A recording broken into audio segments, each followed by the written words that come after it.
Hi guys! Welcome back to my YouTube channel. Good morning, good afternoon, good evening sa ating lahat.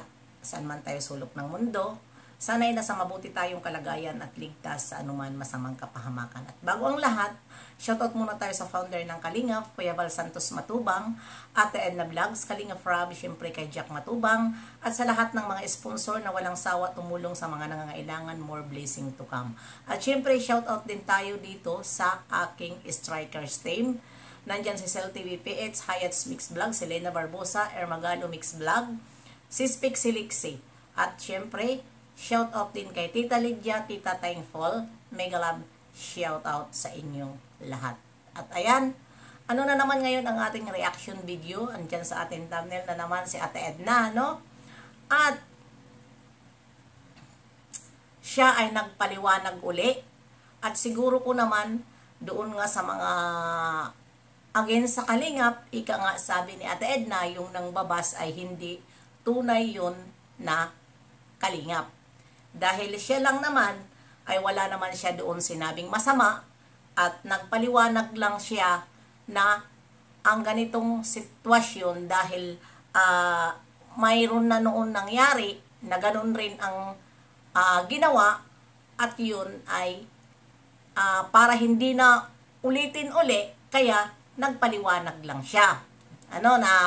Yun na nga, na tayo naman ay iba-iba naman ang ating iba-iba ang ating mga ugali. Iba. At yun na ang ayuda nga at ang regalo ay magkaiba. Basta ako, kung hindi nyo yan maintindihan, yun ang pagkakaintindi ko sa sarili ko. Dahil ang ayuda ay para yun sa mga tao. Ang gift naman, para yan doon sa special someone. Dahil siya nga ang nag-birthday, di ba? Yun. At hindi dito kinukontra ni Ate Edna si Kalingap Dan.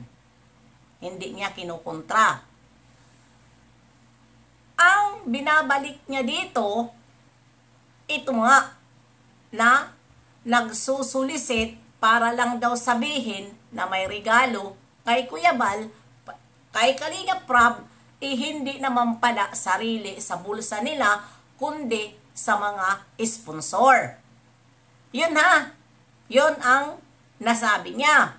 Kaya shoutout doon sa nagbigay, nagpasalamat din siya dahil nagbigay kayo. Pero ang pinupoint po ni Ate Edna, yun na po, na magsusulisit para sa birthday, ay wag na daw po yun gawin. Na magsusulisit para maibigay lang doon sa nag-birthday. Yun.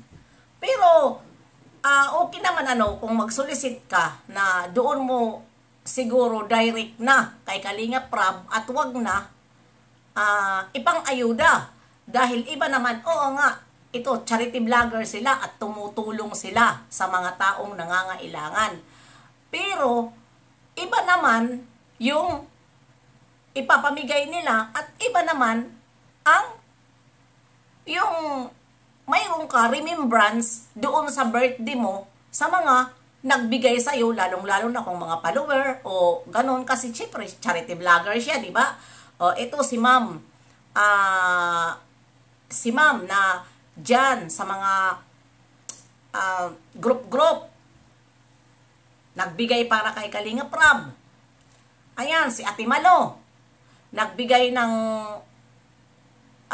gift, kay Kalingap Rob, hindi para sa ayuda.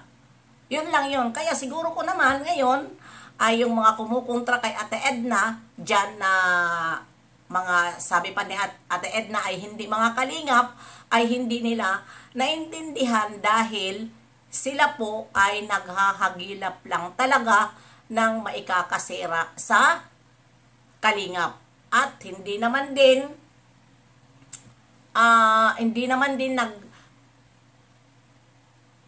sila wawagi dahil nga matatag ang kalingap. Diba? At ito pa, 'Di ba?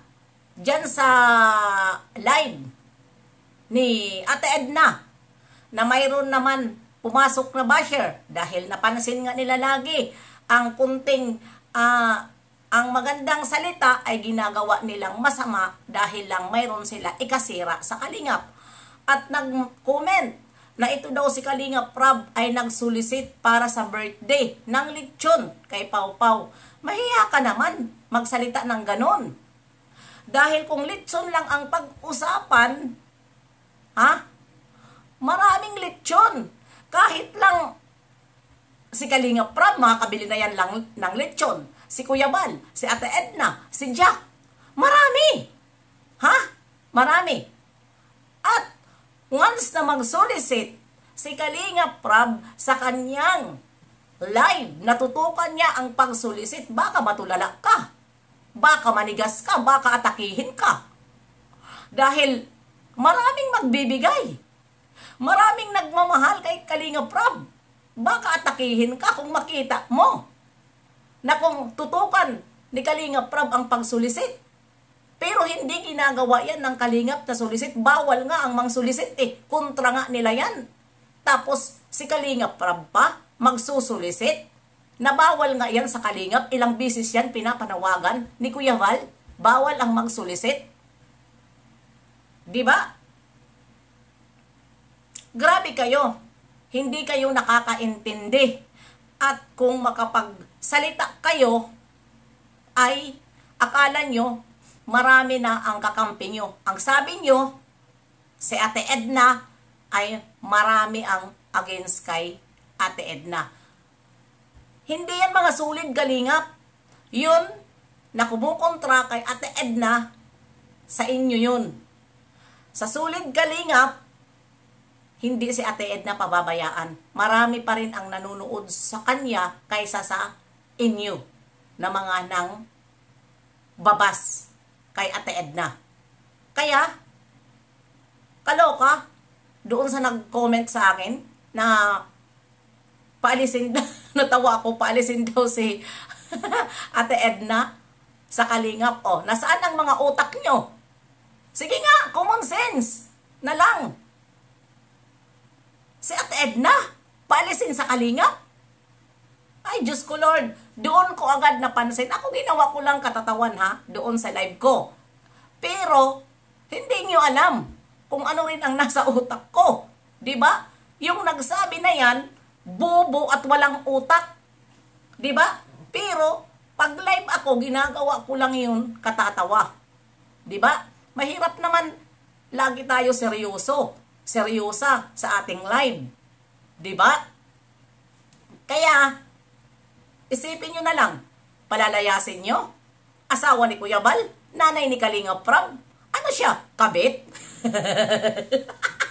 Kabit na nakabit? Hindi pinapalayas? Yun pa kaya? Original? Original? Married? Diba? Kaya, wag ganon. Isip-isip kung may time bago magsalita bago ka magbitiw ng comment. Para hindi pagtawanan sa mga taong hindi bubo. Kaya yun lang. Puntahan nyo ang paliwanag ni Ate Edna na very clear. Diba? Huwag yung bigyan nyo agad ng kahulugan. Dahil siya lang naman ay nagsasabi lang naman siya ng totoo. Yung nasa loob niya ay dapat malaman natin na mga Kalingap. Diba? Malaman natin na ganun na ang ugali ni Ate Edna, ayaw niya, next time, alam na ng kalahatan, wala na masasabi si Ate Edna dahil wala na naggumawa ng ganun. Yan lang yun. Kung may utak tayo. Diba? Kung baga, yun ay paalala niya dahil pangalawa na Diba? Pangalawa na. Yung sa ngayon ang nangyari. Kaya, nagsalita siya. Diba? Hindi yun matatawag na regalo na ayuda. Kaya, ibigay sa kung ano man ang regalo nyo, maliit man na bagay, o ano pa man na bagay dyan, basta bukal sa puso, ay tanggap yan ni Kalingap Prab, pero direct to Kalingap Rab. Kasi nga, ang nangyari dyan, ang nangyari dyan, inutusan nyo pa si Kalingap Dan na mamigay. Diba? Yun lang yun. Kaya, bye-bye! See you next live and upload. God bless sa ating lahat. Puntahan nyo pala ang live ni Ate Edna para doon nyo maklaruhan. Bye-bye! See you!